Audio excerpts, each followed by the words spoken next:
마태복음 6장 오늘 본문을 제가 어제 말씀을 준비하면서 찾아봤어요. 그랬더니 염려하지 말라는 제목으로 주로 말씀들을 많이 전하셨어요. 그런데 이 산상수훈 마태복음 5장, 6장, 7장의 주제가 뭐냐면 함께 하세요. 하나님 나라. 하나님 나라입니다. 그래서 하나님 나라에 있는 백성으로서 어떠한 삶을 살아야 되는가라고 하는 삶의 우선순위를 말씀하고 있는 것이 오늘 본문의 내용입니다. 여러분, 예수께서 예수 그리스도를 통해서 우리 하나님께서 우리에게 주신 가장 큰 은혜이고 소망은 하나님 나라입니다. 그러니까 성경의 대주제는 하나님 나라예요. 이 소망은 현재뿐만 아니라 미래와 영원까지 이르는 은혜입니다. 그래서 우리를 부를 때 우리를 뭐라고 부르죠? 성도 또는 하나님 백성, 하나님 자녀 또는 그리스도인 이렇게 표현합니다. 이 모든 표현은 하나님 나라가 전제된 그에 속한 백성들을 또는 속한 이들을 표현할 때 부르는 호칭입니다. 하나님께서는 온 우주 만물을 창조하시고 하나님의 형상을 닮은 사람을 창조하셨습니다. 여러분, 왜 하나님의 형상을 닮은 사람을 창조하셨을까? 그리고 왜 에덴의 동산에 이들을 두고 저희들과 함께 사셨을까? 그것은 이 땅에 하나님 나라를 실현하고 하나님의 형상이라고 하는 건 하나님의 영광을 드러내고자 사람을 창조하셔서 모든 만물을 다스리도록 하셨다는 겁니다. 자, 그리고 이제 이 땅에서 이를 실현하기 위해서 지으신 사람을 에덴 동산에 두시고 그 뜻을 이루기 위해서 끊임없이 하나님과 교제했지만 인간들은 그러하지 않았습니다. 하나님을 대적하는 대적자의 유혹에 이끌리고 자신의 육신의 정욕과 안목의 정욕과 이상의 자랑에 이끌려서 하나님의 언약을 파괴하고 하나님과 함께하는 삶을 또 하나님의 나라를 실현하는 것으로부터 이제 일탈, 그게 타락이죠. 타락하게 됩니다. 그러면 하나님께서는 우리가 공부하고 있듯이 노아를 통해서 또 다른 새하늘과 새 땅을 개혁하신 거죠. 이 어둠, 죄악으로 관영했던 어려서부터 악한 그들이 범죄해서 이 땅에 하나님을 대적하고 하나님의 나라를 실현하고자 했던 그들과 함께 그 뜻을 이루지 못한 저희들을 심판하고 모든 피조물까지도 심판하신 후에 노아를 통해서 새로운 언약을 맺으시고 새하늘과 새 땅에서 하나님의 나라를 실현해 가고자 하셨습니다. 여러분, 이 애굽, 이집트에 있던 이스라엘 백성을 아브라함과 이삭, 야곱에게 세우신 언약을 기억하시고 그들의 처지를 생각해서 모세라고 하는 영적 지도자를 세워서 저희를 구원해낸 목적도 하나님 나라를 이 땅에서 실현하고자 하는 데 있었습니다. 그러니까 아브라함을 불러서 언약을 세우시고 그 자손들을 번성하게 하고 땅에 충만하게 했던 것은 하나님의 나라를 실현하고자 하는데 그 뜻이 있었습니다. 여러분, 출애굽기 19장 아주 중요한 그러한 이스라엘 백성과 시내 광야에서 시내산에서 맺었던 언약입니다. 거기 특별히 5절의 말씀을 보세요. 5절의 말씀을 보면 모세에게 하나님이 이렇게 말씀하십니다. 너희는 내가 이집트 사람에게 한 일을 보았고 또 이미 독수리가 그 날개로 새끼를 업어 나르듯이 내가 너희를 인도하여 나에게로 데려온 것도 보았다. 여러분, 인도에서 하나님에게로 데려왔다 이렇게 표현을 하십니다. 이제 너희가 정말로 나의 말을 듣고 진실로 나의 말을 듣고 내가 세워준 언약을 지키면 너희는 모든 민족 가운데서 나의 보물이 될 것이다. 온 세상이 다 나의 것이다. 그러므로 너희는 내가 선택한 백성이 되고 너희의 나라는 나를 섬기는 제사장 나라가 되고 너희는 거룩한 민족이 될 것이다.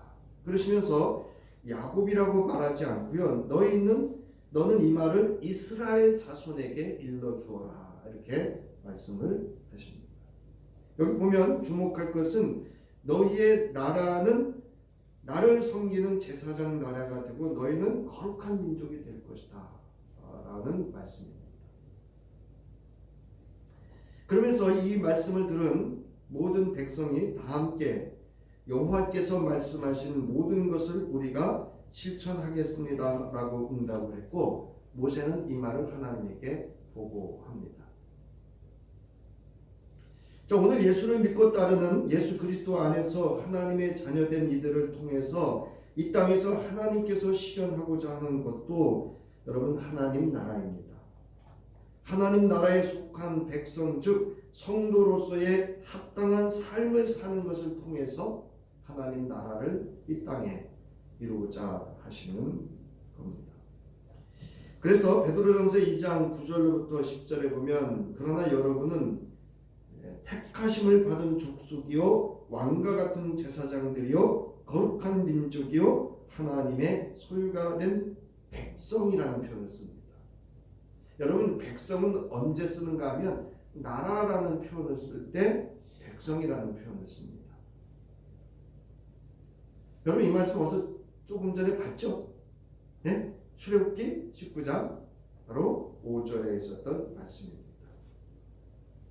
이는 예수 그리스도 안에서 이 땅에 하나님의 나라를 실현하고자 하셨던 하나님의 놀라운 구원의 복음의 비밀을 베드로가 전하고 있고 증언하는 내용입니다.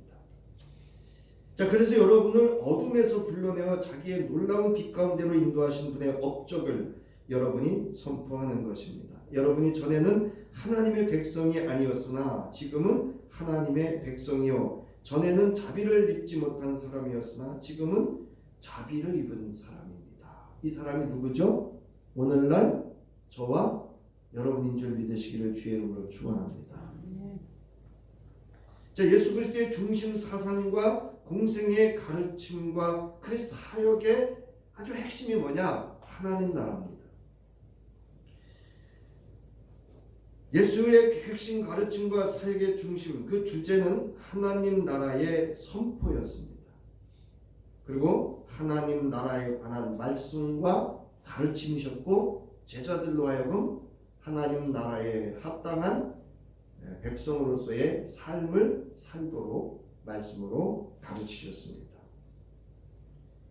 이처럼 예수께서 제자들을 택하여 부르시고 가르치시고 설교하시고 그들과 함께 먹고 마시고 모든 삶을 같이 하셨던 것은 예수 그리스도를 통한 이 땅에 임재한 하나님의 나라를 실현하기 위한 제자, 말 그대로 제자, 예수를 바짝 추적해서 따르면서 그렇게 살도록 훈련을 하셨습니다. 여러분 복음서에서 가장 자주 언급되는 주제가 하나님 나라입니다. 또는 천국이라는 표현을 씁니다. 여기서는 동일한 표현으로 쓰지만 하나님 나라 또 복음서에서 천국이라는 표현을 쓸 때는요 하늘나라라는 표현을 씁니다. 무려 100회 이상 나올 정도로 예수의 공생의 사역 전체는 하나님 나라였습니다. 이 중에서 이 100회 중에 대부분은 예수님이 친히 직접 하셨던 말씀입니다. 예수께서 공생의 사역을 시작하면서 첫 번째 선포와 설교의 주제도 단연코 하나님 나라였습니다. 우리 마태복음 4장 17절 함께 읽겠습니다. 시작. 그때부터 예수께서는 회개하여라 하늘나라가 가까이 왔다 하고 선포하기 시작하셨다. 여기 하늘나라가 우리 개역개정에는 천국으로 이렇게 번역을 해 놓았습니다. 여러분 마가복음 1장 14절로부터 15절로 우리 함께 읽겠습니다. 시작. 요한이 잡힌 뒤에 예수께서 갈릴리에 오셔서 하나님의 복음을 선포하셨다. 때가 찼다. 하나님의 나라가 가까이 왔다. 회개하여라 복음을 믿어라. 이처럼 하나님의 나라 즉 천국을 선포하셨습니다. 마태복음 5장 앞서 말씀드렸듯이 마태복음 5장으로부터 7장에 있는 말씀은 하나님 나라에 속한 백성이 누리는 존재성에 대해서 말씀하고 있고 그 존재가 세상에 어떠한 영향력을 끼치게 될 것이고 끼쳐야 할 것을 말씀하시면서 하나님 나라와 그 소속된 백성으로서의 삶에 합당한 삶이 무엇인지를 말씀하고 있는 것이 바로 마태복음 5장으로부터 7장 우리가 말하는 산상보훈의 내용입니다. 자, 예수께서 제자들을 가르치실 때 비유를 들어 말씀하셨는데 그때 많이 사용하셨던 표현이 바로 하나님 나라 천국입니다. 대부분의 비유를 들어 말씀하실 때 하나님 나라는 이와 같으니 맞죠? 천국은 이와 같으니 이렇게 하시면서 비유로 말씀하셨습니다. 예수께서 승천하기 직전에 하신 마지막 말씀의 주제도 하나님 나라였습니다.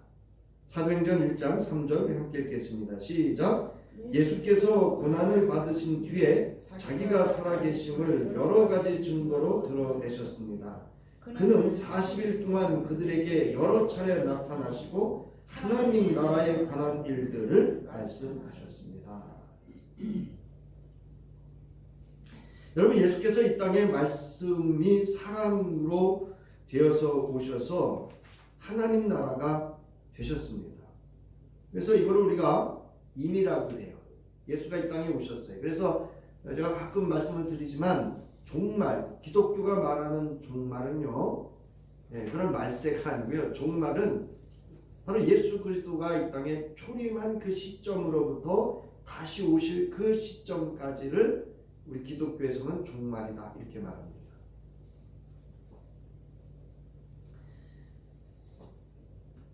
또한 동시에 완성되지 않은 예수께서 다시 오심으로 완성되어지는 하나님 나라입니다.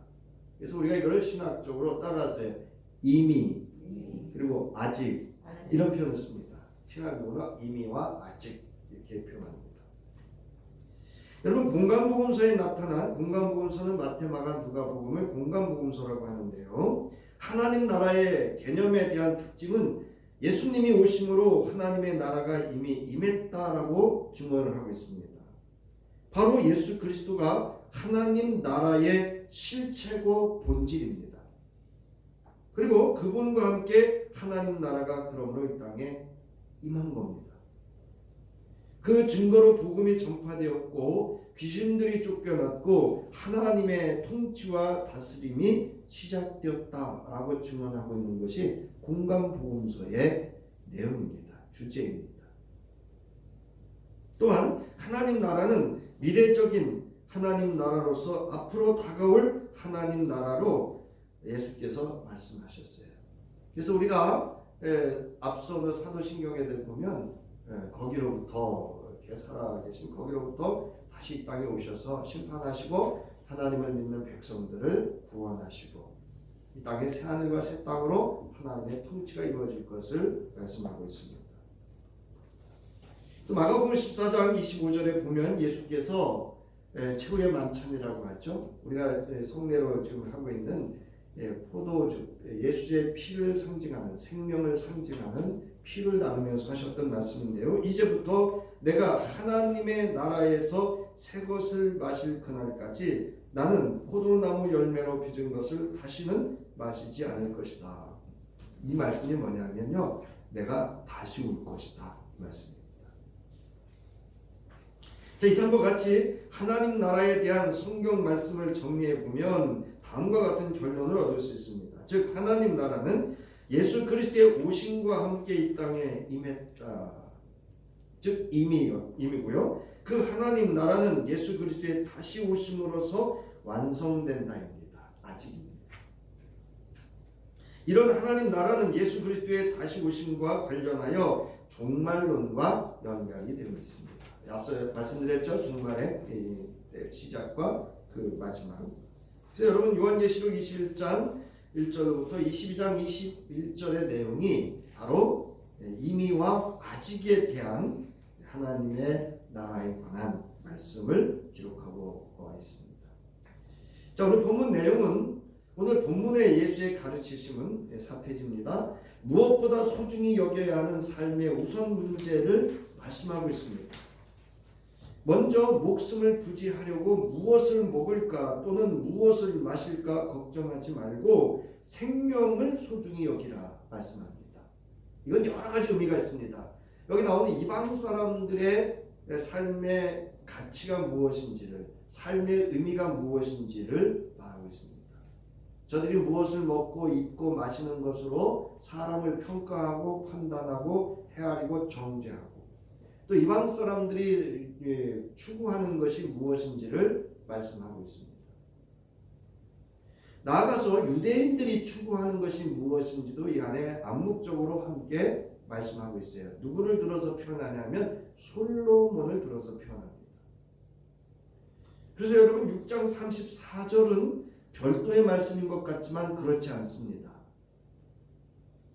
그러니까 무엇을 마실까 입을까 먹을 것으로 한나를 괴롭게 살지 말라는 거예요. 먼저 하나님의 나라와 그의 의를 구하며 자족하는 삶을 살 것을, 그것이 하나님 나라에 속한 백성의 정말 귀중한 의미와 가치가 무엇인지를 말씀하고 있는 것이 오늘 본문의 내용입니다. 여러분, 먼저 목숨을 부지하려고 무엇을 먹을까 또는 무엇을 마실까 걱정하지 말고 생명을 소중히 여기라. 즉 음식보다 뭐가 더 중요해요? 예? 먹고 입고 마시는 것보다 더 중요한 것은 여러분 뭡니까? 목숨과 몸이에요. 이건 사람입니다. 여러분, 우리 그리스도인들은요 사람을 소중히 여겨야 돼요.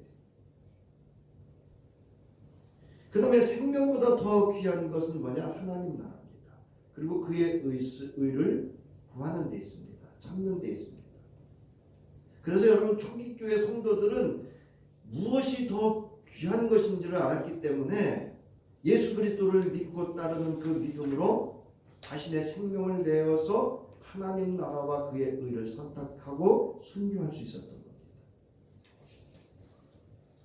여러분 마가복음 14장 25절에 보세요. 그러므로 내가 너희에게 말한다. 목숨을 부지하려고 무엇을 먹을까 또는 무엇을 마실까 걱정하지 말고 몸을 감싸려고 무엇을 입을까 걱정하지 말아라. 목숨이 음식보다 소중하지 아니하냐, 몸이 옷보다 소중하지 아니하냐. 그러면서 하시던 말씀, 네가 염려한다고 키가 한 자나 더 자라느냐? 자랄 수 있겠느냐? 이렇게 말씀하시고, 그러니까 이 하나님 나라를 먼저 구하고 그 의를 구하는 백성들의 그 의미와 가치의 중요성이 우선순위가 무엇인지를 암묵적으로 말씀하기 위해서 앞서 설명하는 겁니다. 여기 여러분 염려하다라고 하는 것은 일상생활에서 직면하게 되는 빈곤과 굶주림 및 기타 근심거리에 대한 반응을 묘사하는데요. 이 염려는 자신이 직면한 문제로부터 스스로 자신을 보호하고 필요한 것을 해결하려고 애씀으로 하나님의 돌보심과 인도하심을 망각할 수 있기 때문에 그렇습니다. 무슨 이야기하면 여러분 세상에 근심, 걱정, 염려, 불안, 두려움, 공포 없는 사람 있습니까? 없습니다, 여러분. 근데 이것 때문에 누구를 잊는다고요? 내가 하나님 자녀라고 하는 것을 잊고 내가 하나님 나라에 속한 백성이라는 것을 잊고 하나님의 돌보심과 함께하심과 인도하심을 망각할 수 있다는데 우리가 주목해야 합니다. 또한 그런가 하면 여러분 우리가 이 염려로 인해서 이 문제들이 해결이 되면은요 하나님을 멀리하는 죄를 범할 수도 있게 됩니다. 왜냐하면 그 염려가 다 해결이 되면 누가 필요 없어요? 하나님의 존재와 보호와 돌보심이 필요 없다 생각할 수 있기 때문에 그렇습니다. 염려하는 것으로 자기의 생명을 지킬 수 없을 뿐 아니라 자신의 생존의 문제를 여러분 해결할 수 없어요. 내가 여러분 오늘 이 존재하는 거는요 내가 뭘 해서 다 얻어서 하는 거 아니에요. 잘 생각해. 내가 이거 옷 한 벌 입으려면 누가 수고를 해야 돼요? 예? 누군가가 수고를 해야, 그래서 내가 값을 주고 사지만 그래야 옷을 입는 거예요. 여러분 내가 오늘 하루 살아가는 것은 우리 믿음을 가진 우리의 고백은 모든 것이 다 누구의 은혜다? 하나님의 은혜인 줄 믿으시기를 주의 이름으로 축원합니다. 여러분 25절에 보면 중하지 아니하냐라고 하는 긍정적인 답변을 기대하는 그러한 이 수사학이라고 하는 건 이제 이 말하는 그런 표현 방식을 말하는데요.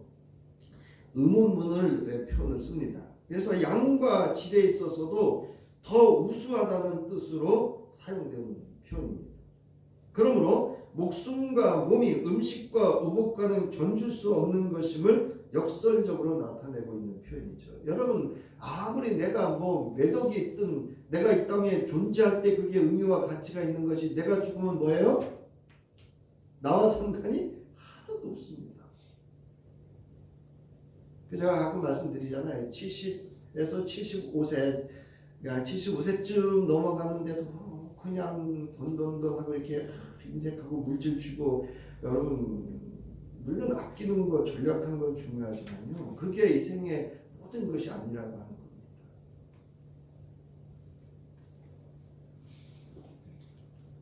여러분 사람의 목숨과 몸은 하나님께서 특별한 목적을 가지고 창조하신 존재입니다.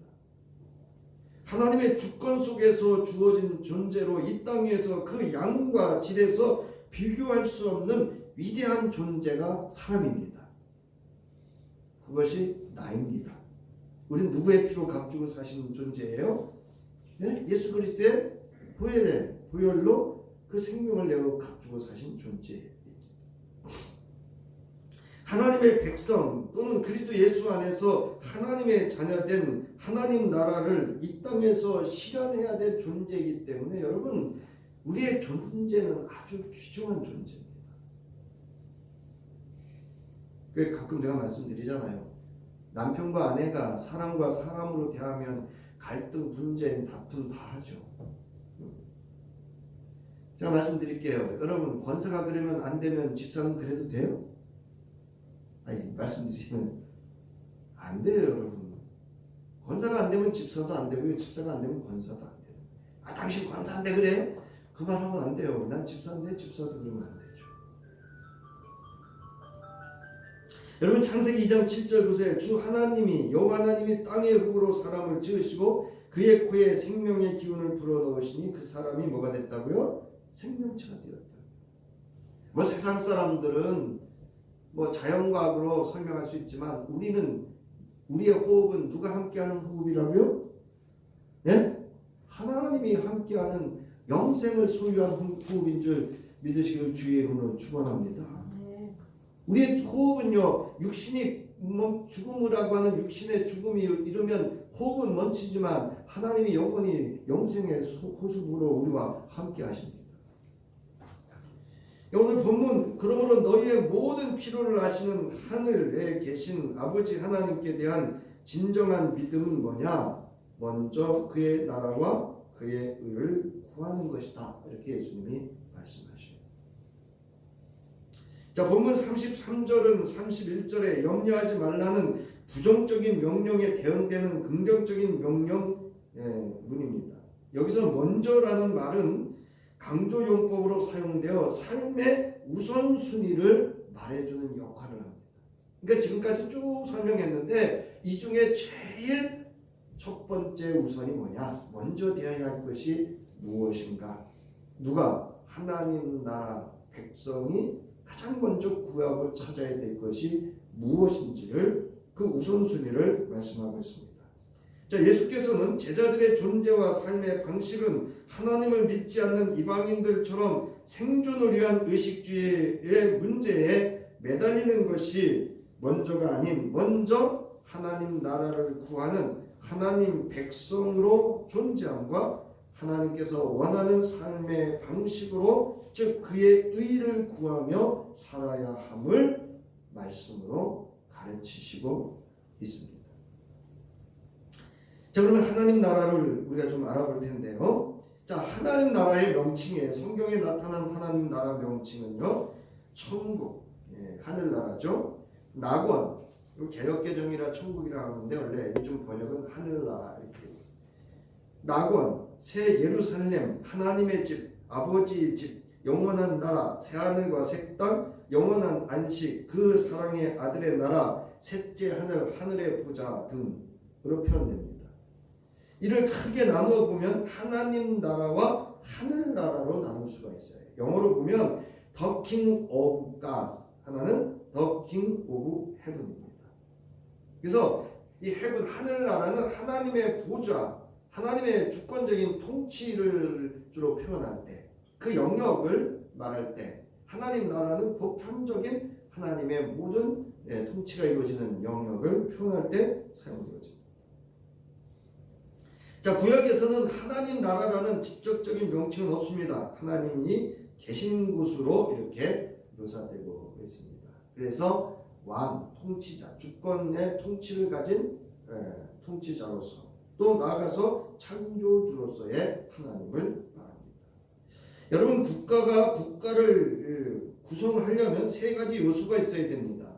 하나는 국민이 있어야 되고요, 영토와 주권이 있어야 됩니다. 이 세 가지가 다 있어야 독립된 한 나라로 인정을 합니다.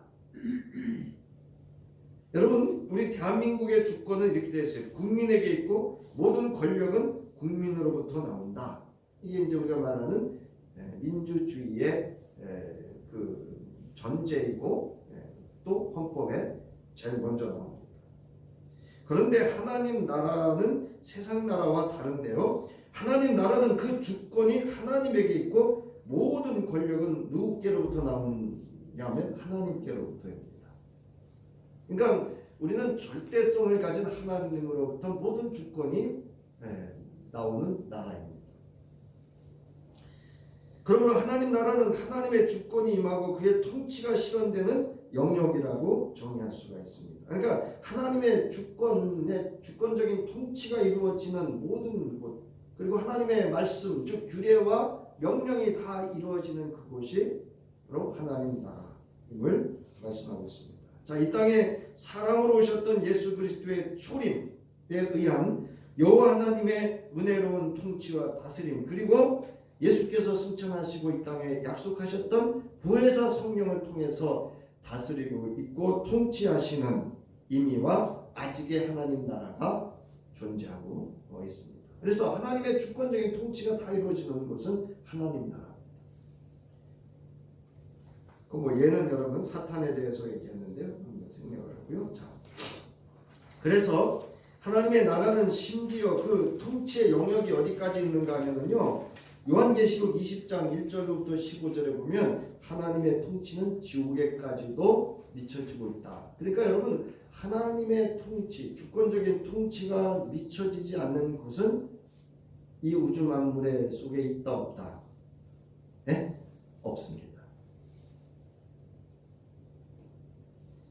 마태복음 12장 28절에 보면 그러나 내가 하나님의 영을 힘입어서 귀신을 쫓아내는 것이면 하나님의 나라는 너희에게 왔다. 그래서 이거 뭐냐면 여러분, 귀신을 내어쫓는 것이 여러분 병고침의 문제가 아닙니다. 이거는 영토, 나라의 문제입니다.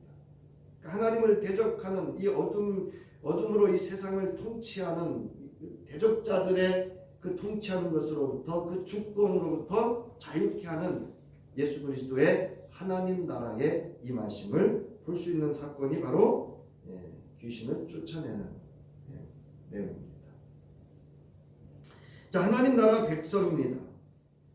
자, 구약에서는 쉽게 하면 이스라엘 백성을 의미한다 할 수 있지만, 신약에서는 그리스도 예수를 따르는, 그래서 그 예수를 믿고 그 안에서, 그 말씀 안에서 믿음으로 존재하는 이가 하나님의 나라라, 또 하나님의 나라 백성이다 라고 성서는 말하고 있습니다.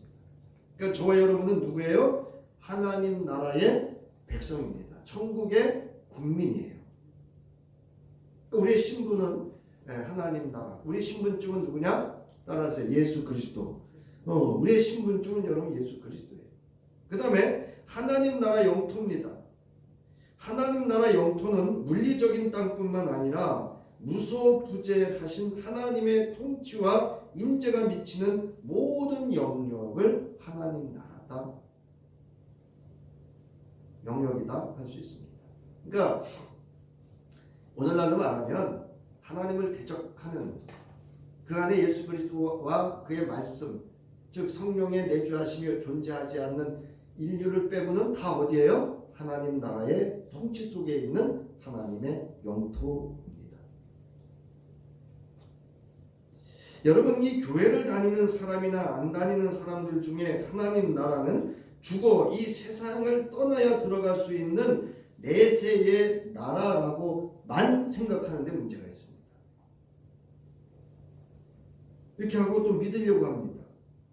그러나 하나님의 나라는 현세와 내세를 다 포괄하는 우주적이고 보편적인 나라이고 하나님의 주권적 통치와 다스림이 있는 하나님의 영광이 있고 하나님의 백성이 하나님과 함께하는 영생하는 영원한 나라인 줄을 믿으시기를 주의 이름으로 축원합니다.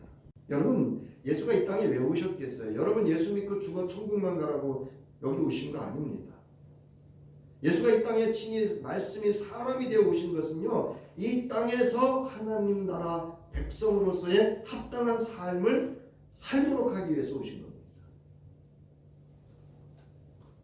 자, 나가는 말입니다. 오늘은 하나님 나라의 명칭과 정의 그리고 하나님 나라의 보편성에 대해서 알아보고 본문으로 돌아와 말씀을 마치려고 합니다. 여러분, 이 보편성 또는 보편적이라는 표현은 우리가 많이 들어봤어요. 한때 그 무상급식 때문에 나왔던 표현 중 하나가 보편적 복지냐 상대적 복지냐 뭐 이런 얘기들이 있었어요. 그러니까 보편적은 누구나 다 받는 것을 의미합니다. 그래서 여기서 보편적 또는 보편성이라고 하는 것은 모든 것에 두루 통하거나 적용되는 성질로서 하나님의 나라는 누구든지, 그래서 그 나오잖아요. 예수를 믿는 사람이나 쉽게 해서 하나님 나라 백성이나 하나님 나라 백성 아닌 사람들에게도 하나님은 뭐를 주신다고요? 비도 주시고 해도 주시고 이러하여 먹을 것도 주시고 그러니까 보편적 하나님의 은혜라 그래요. 그리고 예수 그리스도의 십자가 사건을 우리가 특별한 은혜라고 합니다. 여러분, 당시 로마 제국의 식민 통치를 받고 있던 유대인들이 구하던 하나님 나라는 이 땅에서 유대가 나라로 독립하는 것이었습니다. 그리고 물질적으로 풍요하고 풍성한 나라를 원했습니다. 그래서 이 땅에 왕이 필요했습니다. 그래서 가난과 압박, 눌림으로부터 해방시켜줄 메시아 그리스도를 기다렸습니다. 그런데 그리스도 메시아라고 하는 그 예수가 자신들이 원하는 걸 하고 있지 않습니다. 자신들이 부정하다고 예배에 참석할 수, 성전에 들어오지도 못하게 하는 그들과 함께, 또 죄인들과 함께 어울리고 제자들과 함께 어울리면서 그들과 함께 했습니다. 전혀 그에게서는 유대를 구한 그들이 바라는 메시아가 아니었습니다. 그래서 여러분, 예수께서 오병이어로 5,000명을 먹였을 때 군중들은 그를 왕으로 삼으려고 여러분 열심히 찾고 쫓아다니고 그랬습니다. 그러나 예수가 전하고 가르치고 사는 삶은 자신들이 원하는 메시아도 하나님 나라도 아니었습니다. 결국 예수를 십자가에 내어주고 자칭 유대인의 왕이라는 팻말을 달아서 십자가에 처경하여 죽게 됩니다. 왜냐하면 유대인들의 마음속에는 누가 없어요? 하나님 나라가 없었습니다. 그들은 하나님의 이름을 빙자하고 그 말씀을 빙자해서 그 마음에 교만과 오만과 죄악으로 가득 차 있었습니다. 그래서 이 땅에 완전한 하나님 나라시려는 오직 예수 그리스도의 죽으심을 통한 죄 사함의 문제를 해결하고 하나님의 평화, 하나님의 말씀을 실현하기 위한, 그래서 새로운 하나님의 영원한 생명이 필요했기 때문에 십자가에 죽으시고 장사된 지 사흘 만에 부활하시고 승천하시고 다시 오심을 약속하시고 성령을 이 땅에 보내주셨습니다. 여러분, 하나님 나라를 사는 예수 그리스도 안에서 사는 성도는 먼저 구해야 할 것이 무엇입니까, 여러분? 네? 따라서 하나님 나라. 그럼 하나님 나라를 항상 먼저 구해야 돼요. 로마서 저자는 로마서 14장 17절로부터 19절에서 하나님 나라를 다음과 같이 증언합니다. 우리 함께 읽겠습니다. 시작. 하나님의 나라는 먹는 일과 마시는 일이 아니라 성령 안에서 누리는 의와 평화와 기쁨입니다. 그리스도를 이렇게 섬기는 사람은 하나님을 기쁘게 해드리고 사람에게도 인정을 받습니다. 그러므로 우리는 서로 화평을 도모하는 일과 서로 덕을 세우는 일에 힘을 씁시다. 그러니까 여러분, 교회의 본질이 뭐냐면 의와 평화와 기쁨을 누리는 곳입니다.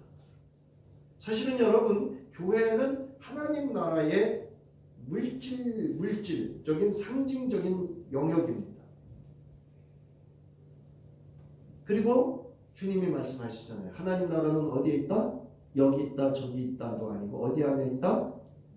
너희 안에 있다. 그러니까 여러분, 우리 존재가 하나님 나라입니다. 그래서 제가 가끔 말씀드리잖아요. 예수 안 믿는 사람들이 하나님 나라, 하나님을 어떻게 알 수 있느냐? 예수 면접 있는 우리를 보고 알 수 있다.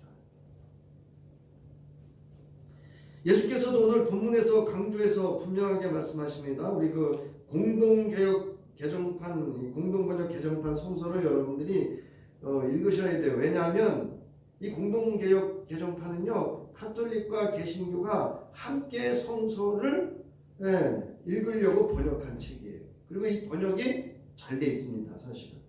우리 천천히 오늘 본문 30절부터 30절 읽겠습니다. 시작. 너희는 어찌하여 그렇게도 믿음이 약하냐? 오늘 피었다가 내일 아궁이에 던져질 들것도 하느님께서 이처럼 입히시거든 하물며 너희야 얼마나 더 잘 입히시겠느냐? 그러므로 무엇을 먹을까? 무엇을 마실까? 또 무엇을 입을까 하고 걱정하지 마라. 이런 것들은 모두 이방인들이 찾는 것이다. 하늘에 계신 아버지께서는 이 모든 것이 너희에게 있어야 할 것을 잘 알고 계신다. 너희는 먼저 하나님의 나라와 하나님께서 의롭게 여기시는 것을 구하여라. 그러면 이 모든 것도 곁들여 받게 될 것이다. 그러므로 내일 일은 걱정하지 마라. 내일 걱정은 내일에 맡겨라. 하루의 괴로움은 그날에 겪는 것만으로도 족하다. 내일은 누구의 날인가 하면요, 하나님의 날이에요. 원고에는 없습니다만은 어느 날 우연히 이제 제가 이제 식사하고 짬이 있으면 커피 마실 때 이렇게 뉴스를 좀 요즘은 봅니다. 근데 어디 뉴스 중에 이런 뉴스가 나오는 거예요. 45살 된 아주머니하고 여자아이가 9살이에요. 9살인데 이웃집 노부부가 이상한 거예요. 그 집이. 그래서 노부부가 이제 뭐 음식을 좀 준비해가지고 그 집을 갔어요. 갔더니 두 모녀가 누워 있는 거예요. 근데 이제 엄마는 배가 이렇게 볼록 나와 있어요. 그래서 저는 임신한 줄 알았어요. 근데 그게 임신한 게 아니고요. 저희 어려가지고 못 먹으면서 그 영양실조 하면 뭐가 나왔죠? 네? 우리 동네에 배 볼록 나온 애들 많았었어요. 저희 어려서. 그 영양실조로 엄마가 배가 볼록 나온 거예요. 애는 아주 삐쩍 말랐고. 그래서 그걸 보면서 그 노부가 얼마나 고마운지 저도. 그래서 이 엄마는 이제 영양실조로 병원 가가지고 응급실로 들어가서 치료를 받고, 아이는 그래도 다행히 이제 식사를 할 수 있어서 식사를 했는데 몇 개월째 보일러를 못 댄 거예요. 냉방에 누워 있었던 거예요. 나는 그 노부부가 예수를 믿는지 안 믿는지는 모르겠지만 제가 그걸 보면서 우리 거두리엔 그런 분 없나? 우리 이웃에는 없나? 그 생각이 불현듯 들어왔어요. 여러분, 내 안에 하나님 나라가 있는 사람은요, 이웃에게도 관심이 있어요. 여러분 주목해서 보셔야 돼요. 우리 뜻밖의 요즘 밥 못 먹는 사람 있나? 옷 못 입는 사람 있나? 마실 거 없는 사람 있나? 노부부가 냉장고 열었는데요, 아무것도 없어요. 있습니다. 여러분, 우리가 하나님의 나라, 여러분 하나님의 나라, 예수가 이 땅에 오셔서 여러분 사랑을 말씀하시지 않았어요. 여러분 하나님 나라를 말씀하셨죠. 그 하나님 나라를 실현하기 위해서 필요한 게 뭐냐? 자비로운 사랑이에요. 사람을 긍휼히 여길 줄 알고 그 사람이 그럼에도 불구하고 사랑할 수 있는 자비를 원했던 겁니다.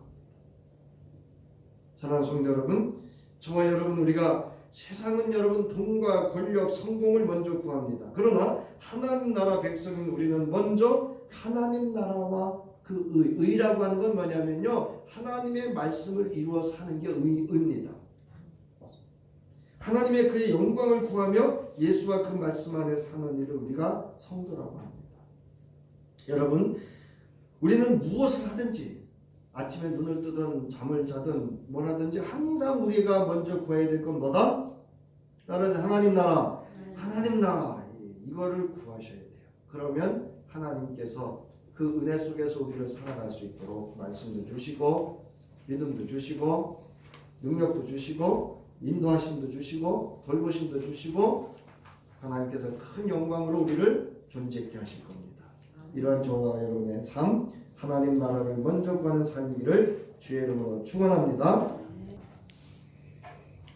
이제는 우리를 하나님의 형상대로 지으시고 이 땅에 하나님 나라를 실현하고자 우리에게 그 크신 사랑과 자비를 베풀어 주시는 아버지 하나님의 놀랍고 신기하고 그 비밀스러운 은혜로 우리와 함께 하시는 그 은혜와 이 땅에 하나님 나라를 이루기 위하여 십자가에 죽어주시고 부활하시고 승천하셔서 다시 오셔서 새하늘과 새 땅으로 하나님 나라를 완성하고자 오늘도 하나님 보좌 우편에서 우리의 영원한 중보가 되어주시는 우리 주 예수 그리스도의 구속하심과 이제 하나님 나라를 먼저 구하며 그의 의를 구하며 살아가기를 결단하며 돌아가는 저희와 함께 능력이 되어주시고 감동감화 역사 인도하심이 되어주실 성령의 함께하심이 이제로부터 저희 위에와 가정과 모든 삶의 터전 위에 이제로부터 영원히 함께하기를 간절히 축원하옵나이다. 아멘.